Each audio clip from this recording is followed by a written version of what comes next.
ದಯವಿಟ್ಟು ಯಾರೂ ಪ್ರತಿಭಟನೆ ಮಾಡೋಕ್ಕೆ ಹೋಗಬೇಡಿ. ಯಾಕಂದರೆ ರಾಜ್ಯದಲ್ಲಿ ನಮ್ಮ ಜಲಾಶಯಗಳು ತುಂಬ್ತಾ ಇವೆ, ನೀರು ತುಂಬಿದೆ, ಹೀಗಾಗಿ ಹೊರಗಡೆ ಬಿಡಲೇಬೇಕು. ದಯವಿಟ್ಟು ಜಲಾಶಯದ ಬಳಿ ಹೋಗಬೇಡಿ. ನೀರು ಬಿಡಲ್ಲ ಅಂತ ನದಿ ಇಳಿದು ಬಿಟ್ಟಿರಿ. ಈ ರೀತಿ ಏನಾದರೂ ಇಳಿದು ಬಿಟ್ಟರೆ ಕೊಚ್ಕೊಂಡು ಹೋಗ್ಬಿಡ್ತೀರಿ. ಜೀವ ಅಮೂಲ್ಯವಾದದ್ದು. ಯಾವ ಸಂದರ್ಭದಲ್ಲಿ ಬೇಕಾದರೂ ನಾವು ನೀರು ಬಿಡ್ತೀವಿ ಎನ್ನುವಂಥ ಸೂಚನೆಯನ್ನು ಕೊಟ್ಟಿದ್ದಾರೆ. ಕಾರಣ ಇಷ್ಟೇನೆ, ಡ್ಯಾಮ್ಗಳು ತುಂಬಿವೆ. ಅದರಿಂದ ಹೋಗ್ಬಿಡಿ. ವರ್ಣ ತಾಯಿ ಕಾವೇರಿ ಇವತ್ತು ಕೃಪೆ ನಮ್ಮ ಮೇಲೆ ತೋರಿಸಿದ್ದಾರೆ.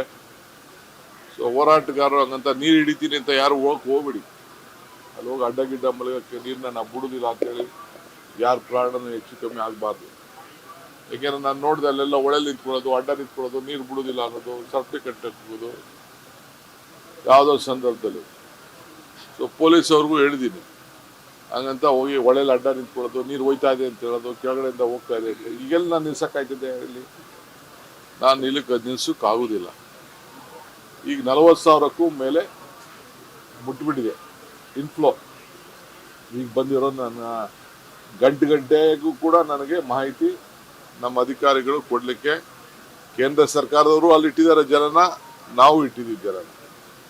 ಸೊ ಇದಕ್ಕೆ ಸಹಕಾರ ಕೊಡಬೇಕು ಅಂತೇಳಿ ನಾನು ಪ್ರಾರ್ಥನೆ ಮಾಡ್ತಾ ಇದ್ದೀನಿ. ಇದು ಮುಖ್ಯಮಂತ್ರಿಗಳ ಮಾತು. ದಯವಿಟ್ಟು ಯಾವುದೇ ಕಾರಣಕ್ಕೂ ಡ್ಯಾಮಿಗೆ ಇಳಿದೆ, ನೀರಿಗಿಳಿದೆ, ನದಿಗಿಳಿದೆ ಆ ರೀತಿ ಎಲ್ಲ ಮಾಡಬೇಡಿ. ಯಾವ ಸಂದರ್ಭದಲ್ಲಿ ಬೇಕಾದರೂ ನೀರು ಬಿಡ್ತೀವಿ ಅಂತ. ಯಾಕಂದರೆ ಡ್ಯಾಮ್ಗಳು ತುಂಬಿವೆ. ಡ್ಯಾಮ್ಗಳು ತುಂಬಿರುವಂಥ ಸಂದರ್ಭದಲ್ಲಿ ಅದರ ಸೇಫ್ಟಿಗೋಸ್ಕರನಾದರೂ ನೀರು ಬಿಡಲೇಬೇಕು. ಹೀಗಾಗಿ ಏನಾದರೂ ಆಗಿಬಿಟ್ರೆ ಕೊಚ್ಕೊಂಡು ಹೋಗ್ಬಿಡ್ತೀರಿ. ಜೀವ ಅನ್ನುವಂಥದ್ದು ಬಹಳ ಮುಖ್ಯ ಅಂತ. ಹೇಗೆ ಈಗ ವಾರದ ಹಿಂದೆ ನಾವು ನೋಡಿದ್ವಿ, ಎಂಥ ಕಾರಮೋಡ ಕೌದು ಬಿಟ್ಟಿತ್ತು ಅಂಥ ಸ್ಥಿತಿ ಇತ್ತು. ಈಗ ಎಲ್ಲವೂ ಕೂಡ ತಿಳಿಯಾಗ್ತಾ ಇದೆ. ಕಾರಣ ಏನಪ್ಪ ಅಂತಂದರೆ, ಕೇರಳ ಭಾಗದಲ್ಲಿ ಮಳೆ ಆಗ್ತಾಯಿದೆ, ಕೊಡಗಿನ ಭಾಗದಲ್ಲಿ ಮಳೆ ಆಗ್ತಾಯಿದೆ. ಈ ರೀತಿ ಮಳೆ ಆಗ್ತಿರೋದ್ರಿಂದ ಸ್ವಲ್ಪ ಸಮಾಧಾನಕರ ಸಂಗತಿ.